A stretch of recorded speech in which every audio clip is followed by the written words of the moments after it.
next guest on Busy Nation. It's 11 minutes past 11 this Saturday evening. Raees with you, keeping you company on BBC Radio Lancashire.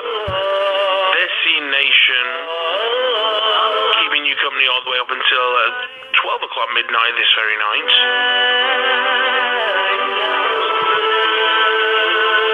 Absolutely no need for you to shift that dial from anywhere other than BBC Radio Lancashire.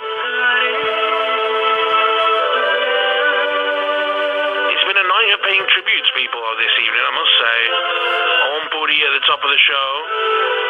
We were also talking about Najam Sheraz earlier as well. And we're going to continue with that right now.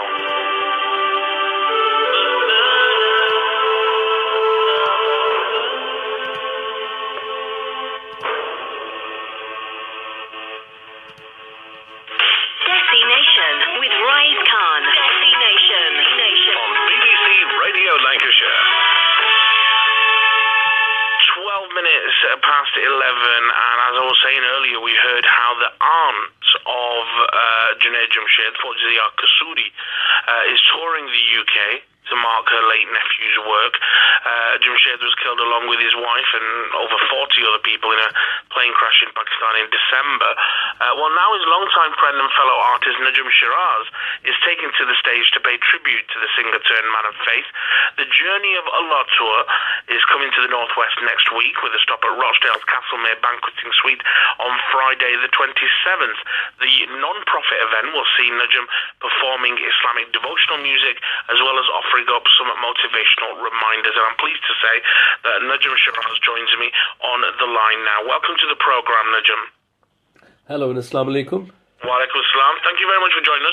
I know it's late, and I know you're very busy as well, and I think you've got a few different things that you're dealing with at the moment. So we'll try and be quite prompt with the interview. Tell me a little bit about where the idea for this tour came from, and why you decided to dedicate it to the memory of the late Najam Sheraz. Well, there are two major reasons. The idea basically built up right after the incident. I knew that the whole community was sad. I knew that the whole community was shocked. And I am part of the community, and I felt the same way. It was difficult to sleep in the first week. He was very close, and we were always in touch. And it's difficult. Somebody who's been part of your life for such a long time, it's unbelievable that, even though I have a firm belief in death, and I do think about it, and I know that I also have to die, but it's difficult to believe. So after the first week, I thought that it's a great opportunity to strengthen that bond with the community, because I was always doing it. I was always talking about my transformation. I was talking about Quran, how Quran helped me to build myself emotionally, psychologically, and how Quran has helped me to improve my relations, improve my overall life, social life, my psychological well-being. And I used to share this on stage, on TV, on radio, wherever I went in the world. But specifically after this incident, I thought this would be a great opportunity to bring people together of all faiths. Because on social media, a lot of people were saying, inappropriate things, but majority of the Pakistani people all around the world were very sad. So I thought there should be a direction, and it should be channelized. This feeling should be channelized, and the best way would be if we followed the legacy. Because when we think about Najam Sheraz, he was a nasheed artist. He was singing, he was praising Allah and the Messenger sallallahu alaihi wasallam. Secondly, he was doing dawah. He was constantly talking about his experience. He was inviting people to the way of Allah, and he used to do charity also. So I left the charity to other friends, because they have charity organizations and they are raising funds and etc. I wanted to, which is my passion, I wanted to bring the community toward the understanding of Quran and toward becoming a united community, because it hurts a lot seeing people falling into different schools of thought, and in many divisions in the name of languages. And if you look at Pakistan, there is Sindhi, Pathan, Muhajir, and this and that. So I think, because I look at things from race, I look at things from Quran's perspective, and according to Quran, when something of this stature happens to any community or any family, then it is basically a wake-up call from Allah. And as it states in Surah Baqarah, that وَلَنَبْلُوَنَّكُمْ, surely we will test you, بِشَيْءٍ, with a few things. And one of the things Allah is mentioning there is نَقْسٍ مِنَ الْأَمْوَالِ وَالْأَنفُسِ, the loss of life is also a test from Allah. And He says the good news is for those who are determined, and their announcement, their character is when they are struck, when that it befalls on them, that calamity, that problem. Their announcement is Inna lillahi wa inna ilahi rajiun. We belong to Allah and we will revert to Him. So we always thought that we would recite it over somebody's dead body, but actually Quran is trying to tell us that when something strikes you, something befalls on you, then announce it that it was never meant to be yours. You are renting this life. It has been given to you, all the relations, everything that you're enjoying, your health, your children, your wife or your husband or your homes or properties, whatever you have, it has been given to you. You're just using it. So if you realize it, then announce that we belong to Allah and we will revert to Him, which means that approach Him right away. Open His word and get connected with Him, because you also are going to die. So I took on this opportunity, and I wanted to share this sentiment with everyone that we are also going to die. So why don't we check our account with Allah while we're alive? Yeah, and one of the major points of this particular tour is that it's non-profit. You're not making anything from this. No. Tell me a little bit about why that's so important to you for this particular tour. To be honest, I didn't want to attach, even though I had the avenues and I was asked by people to attach a few other causes to this and make it a profitable affair. He was my friend, a brotherly friend, and he did some really, really great things in his life for a lot of people, and I wanted to make it an event which is purely in his remembrance, and most of all, realization of our purpose in this life, in this world. That's why I wanted to keep it completely away from any commercial mean or cause, so that it's easy for everyone. It's easier for towns, for people to be a part of it. Very little ticket just to cover the expense, with no fundraising, no sponsorships or money involved. I don't want to make money over remembering Junaid Jamshed. Let's just talk for a moment, if we can, about how close you were to Junaid Bhai. What will be your memories of him, and what was your first introduction to Junaid Jamshed? We were studying at the Engineering University Lahore. I was on the third floor in my first year, and he was in his third year living on the first floor. I was on the third floor. I knew that he lived in the same hostel, but I also knew that he's on tour a lot, because Dil Dil Pakistan was a smashing hit back then. I'm talking about 1989, and we hadn't been introduced yet, but I knew that sometimes he comes to the hostel. He had a room there, but he didn't live there because he was always traveling. And one day, while I was in my, the common room, there used to be a common room with one television. Everybody used to sit and watch TV there. And I was standing on a bench using it as a stage. and with a toothbrush or a pen in my hand, using it as a microphone, and I was singing Like a Prayer, Madonna's song. And when I opened my eyes, Junaid Jamshed was standing right in front of me with a friend and looking at me, in a strange amusement that who is this, young man singing? Because singing a female song, you have to have a pitch, right? To sing that high. So I was singing on a full throttle, and he was like, "Oye, tum to bada acha gaate ho." So we became friends, and I used to go to his room to ask for his, for the chords of his songs, because I played guitar, he played guitar. And from hostel life, then his degree, finished, and he moved to Karachi, and obviously Vital Signs had become a major band by then, and my fame was far away. I'm talking about 1990, because my first single became big in 94, Unse Nain Mila Ke Dekho. So after 94, I moved to Karachi, and our homes weren't really far, and he introduced me to my first classical teacher, Baba Chahat Hussain, a very famous teacher who also played sarangi in Lata Mangeshkar's audition. He was a very old man, 84 years old. So Junaid Bhai, he brought him to my house that, "Oh, ye bada acha gaata hai, Baba ji, isko bhi sikhaye." And that's, our bond kept getting stronger and stronger, because we were touring together. We always wanted to sing together, but that didn't happen. Then Deen came in our lives together almost, in the beginning of 2000s.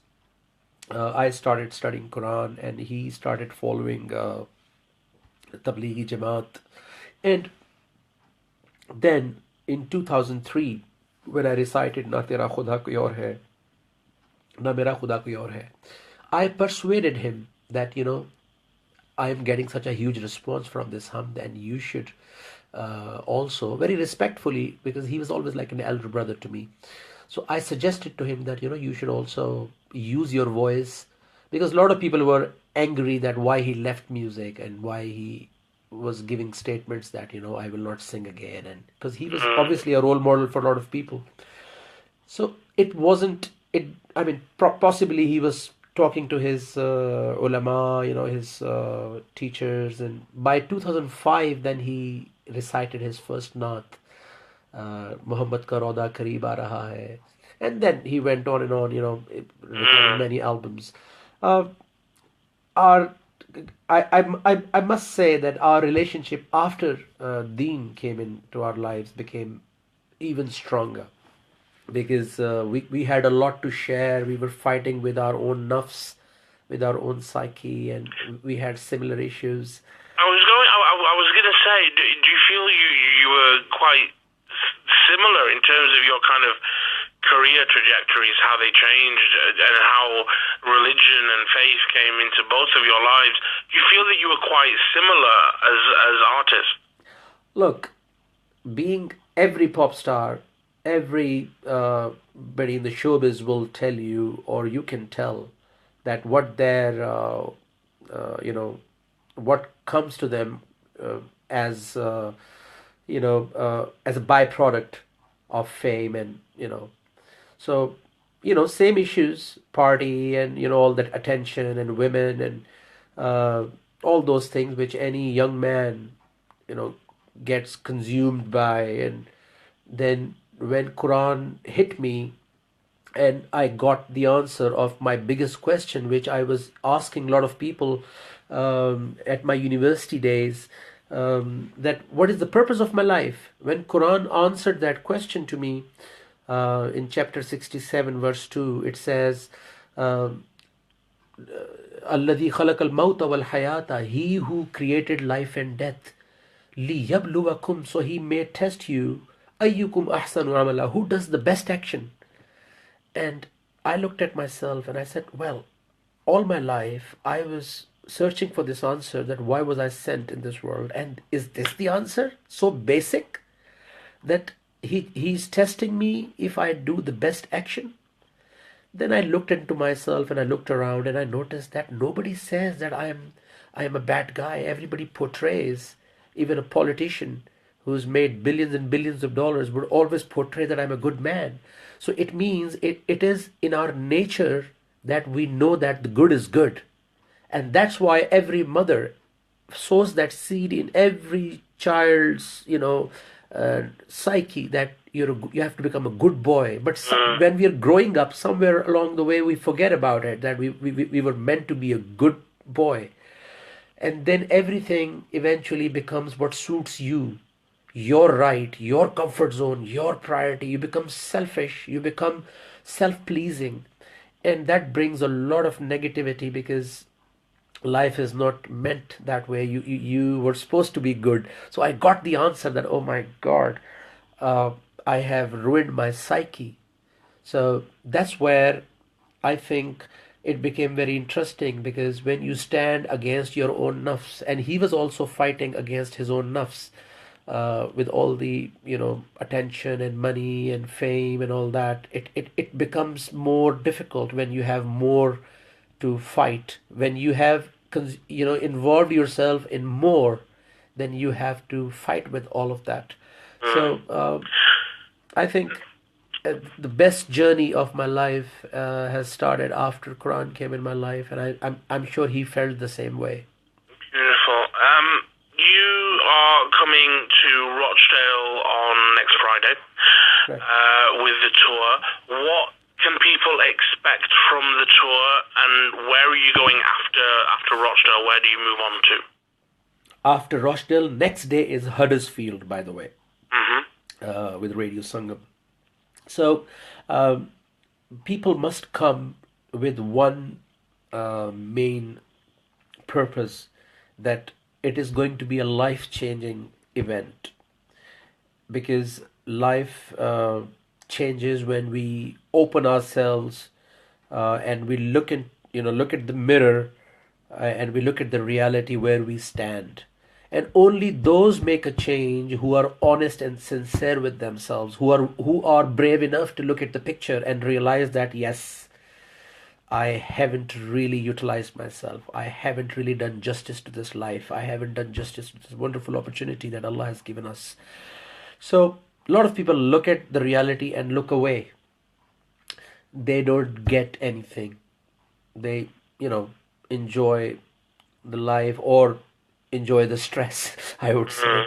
Because, you know, uh, without, I can assure everyone that without the Quran, without the word of Allah, without the knowing the purpose, there is no manzil. No matter how much money you make, no matter what you do, how much charity you do, you will not live a happy life, because to live a happy life, you need to understand yourself. And there is only one software, there is only one book in the world who tells you exactly about yourself, that who you are, why were you meant, why were you sent here in this world, and who is your creator, who is your master. Because there's only one book where master and the creator of this universe speaks from in first person. And I think people must expect that they will get the answers. Now it depends what kind of questions they ask, how honest and sincere questions they ask. So I invite all children, youngsters, sisters, brothers, elders to come and be a part of this inspirational evening. Get inspired, inspire me with your iman, and let's move on together. And I have also invited all the masajid, all the mosques, no matter what maslak, what school of thought they're from, and I have requested our community to invite their non-Muslim friends also, because we are one big family of the same creator. Yeah, we have a lot of listeners who, of course, are not from the Muslim background, so I'm sure they will avail your invitation. And Najam, I could speak to you all night. Unfortunately, we are out of time. But thank you so much for taking the time to speak to us this evening. I just want to ask you one final question, if I may, and that is, what do you feel will be the legacy of Junaid Jamshed? I think the legacy, the best legacy, is that we realize our role. Each one of us, we must realize that what is our role. What am I supposed to do?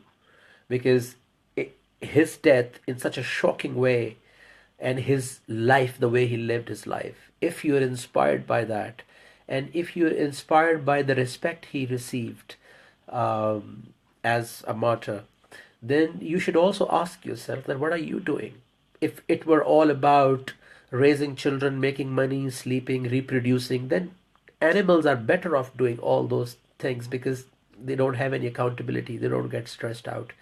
So we humans, being Ashraf al-Makhluqat and a superior being, we have a role to play, and I think this is the best opportunity.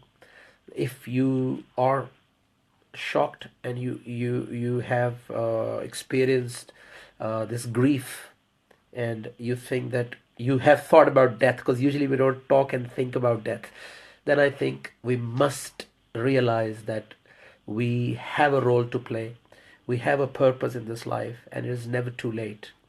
uh, I hope that 27th of January Rochdale and 28th in Huddersfield, um, I make dua to Allah that I will be able, and or He enables me to reach out to all of you, speak to your hearts, and I wish together we can become community, one community as human beings, as mankind, inshallah.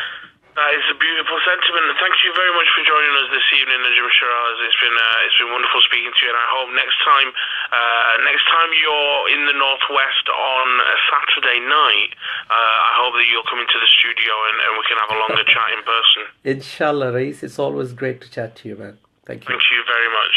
That is, of course, the wonderful Najam Sheraz, and the Journey to Allah tour will be at Castlemate Banqueting Suite in Rochdale next Friday. Do not miss it. We'll give you all the details on how you can get tickets at the end of the show.